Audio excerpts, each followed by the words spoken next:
Is narcissism merely a contemporary label for what was once referred to as evil? Imagine a world where terms like narcissism didn't exist, a time when such behaviors were simply branded as evil. The term narcissism has evolved over time, becoming a psychological label for a set of behaviors that cause harm to others. But could it be that what we now call narcissism is just a modern, clinical term for age-old malevolence? Join us as we delve into this contentious debate. Evil, as we understand it, has historical and cultural connotations. The notion of evil as we know it today has been shaped by centuries of religious, philosophical, and cultural discourse. Let's journey back in time. In ancient civilizations, such as those of Greece and Rome, evil was often personified in the form of gods or demons. These malevolent entities were believed to cause harm, incite fear, and disrupt the balance of society. This perspective on evil was prevalent in many early cultures, where it was seen as a powerful, external force that could possess individuals and compel them to commit harmful acts. Fast forward a few centuries and we find ourselves in the Middle Ages. Here, evil was predominantly viewed through the lens of Christianity. It was perceived as a moral failing, a deviation from the path of righteousness. This perspective on evil was intrinsically linked to the concept of free will. Individuals were believed to consciously choose evil and were therefore held accountable for their actions. Now let's take a leap into the Enlightenment era. This period saw a shift in the perception of evil, with growing emphasis on reason and science. Evil was no longer exclusively seen as a metaphysical or moral issue, but rather as a problem of ignorance, societal structures, and human nature itself. Throughout these historical periods, the concept of evil has been redefined and reshaped, reflecting the evolving cultural and societal norms of the times. The common thread, however, is the association of evil with harm, destruction, and a disregard for the well-being of others. In the modern day, the term evil is often replaced with more clinical terminology in psychological discourse. Here we find the term narcissism, a personality disorder characterized by self-centeredness, a lack of empathy, and manipulative behavior. The concept of evil has a rich and varied history, but how does it connect to narcissism? Narcissism, a term borrowed from Greek mythology, has become a buzzword in modern psychology. But what does it really mean? In essence, narcissism refers to an inflated sense of self-importance, a deep need for excessive attention and admiration, and a lack of empathy for others.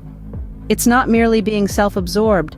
It's a pattern of behavior that can significantly impact relationships and daily life. The roots of narcissism can be traced back to early childhood experiences, a period when our self-image and understanding of the world around us are being formed. It's often linked to excessive praise or criticism, neglect, or unrealistic expectations from parents or caregivers. But it's not solely a product of upbringing. Some researchers suggest genetic factors may play a role, and others point to societal influences, such as the rise of social media and the culture of self-promotion. It's important to note that narcissism exists on a spectrum. We all have narcissistic traits to some degree. It's when these traits become extreme, or when they're coupled with a lack of empathy, that we move into the realm of narcissistic personality disorder, a diagnosed mental condition. Narcissistic individuals often display a grandiose sense of self-importance, a preoccupation with fantasies of unlimited success, power, brilliance, beauty, or ideal love. They believe they're unique and can only be understood by or should associate with other special or high-status people. They require excessive admiration, have a sense of entitlement, and exploit others to achieve their own ends.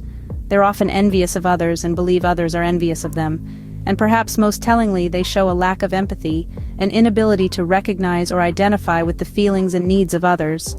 Culturally, we're seeing an increase in narcissistic tendencies, driven in part by the rise of social media and the constant need for validation and admiration. It's a complex issue, with multiple contributing factors. Narcissism, then, is a complex psychological phenomenon, but can we equate it to evil? It's a provocative question, and one we'll explore further in the next scene. Now we delve into the heart of the matter. Is narcissism a modern term for evil? Let's start with the arguments in favor of the proposition. Some argue that the behaviors associated with narcissism, such as lack of empathy, manipulation, and exploitation, are indeed characteristics traditionally associated with evil. They point out that throughout history, these behaviors were often labeled as evil, long before the term narcissism was coined. They also argue that narcissism is essentially about the pursuit of power and control, often at the expense of others. This relentless pursuit, they say, aligns with traditional views of evil. Furthermore, they suggest that by rebranding evil as narcissism, we are perhaps attempting to sanitize or even normalize behaviors that society has long deemed unacceptable. On the flip side, there are those who argue against the proposition.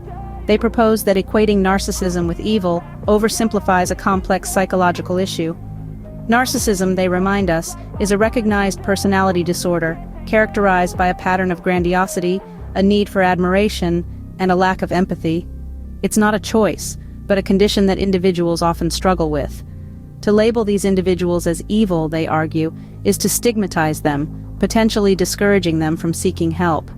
They also point out that while narcissistic behaviors can be harmful, not all narcissists are harmful, and certainly not all are evil.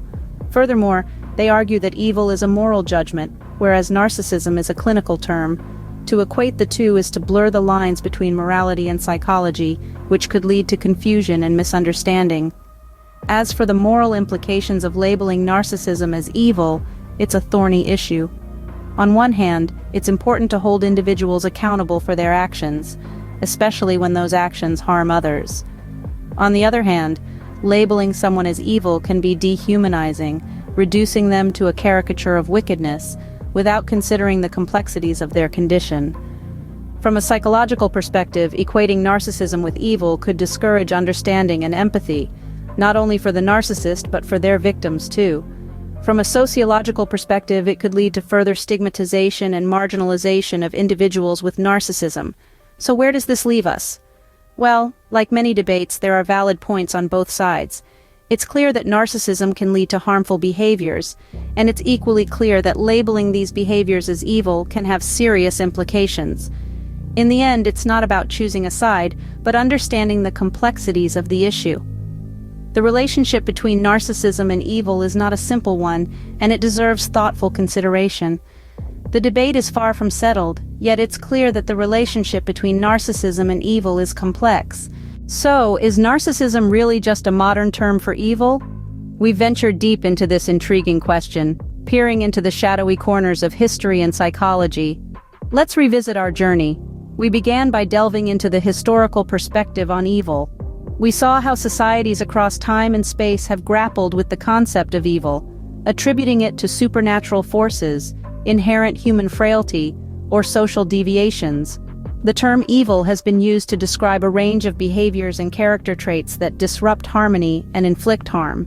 Then, we shifted our focus to narcissism, a term rooted in Greek mythology and later adopted by psychology. Narcissism, as we've discussed, refers to an inflated sense of self-importance, a deep need for excessive attention and admiration, and a lack of empathy for others.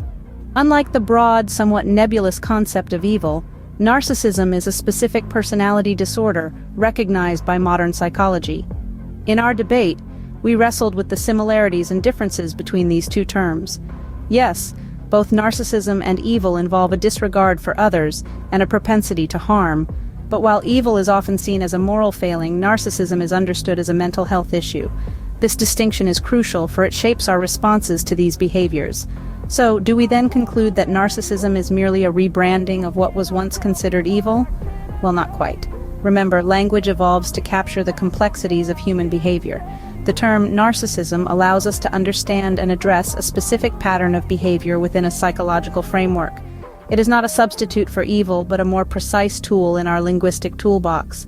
On the other hand, the term evil continues to be relevant. It still captures a broad spectrum of harmful behaviors that extend beyond narcissism. It remains a moral judgment, a societal condemnation of actions that inflict harm. So, while there is overlap, narcissism and evil are not synonymous. They represent different aspects of our understanding of harmful behavior. Narcissism is a psychological term that helps us understand and address a specific type of harmful behavior. Evil is a moral term that allows us to pass judgment on a wide range of harmful actions. Whether we label it narcissism or evil, understanding this aspect of human behavior remains a fascinating and challenging endeavor.